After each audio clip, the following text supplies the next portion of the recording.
Ipahtarai orang kali kan.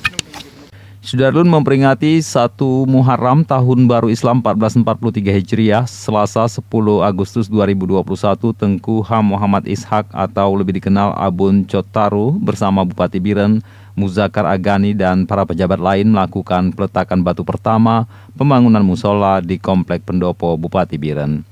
Pembangunan musola di sebelah barat pendopo dengan ukuran 10 x 10,1 meter konstruksi permanen menghabiskan dana 1 miliar rupiah lebih. Dana tersebut bersumber dari APBK tahun 2021 sebanyak 500 juta dan selebihnya akan dibantu oleh Bank Aceh Syariah Cabang Biren. Musola ini nantinya akan diberi nama Muhajirin. Peletakan batu pertama diawali pesiju oleh Tengku Ham Muhammad Ishak, kemudian dilanjutkan dengan peletakan batu pertama mendirikan tiang besi di galian pondasi.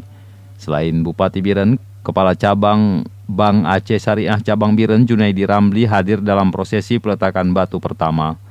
Bupati Biren Muzakar Agani mengatakan pembangunan musola di Komplek Pendopo Bupati Biren merupakan suatu niat yang sudah lama diinginkan dan baru tahun ini terlaksana. Pembangunan musola ini lebih diharapkan rampung akhir Desember 2021 mendatang.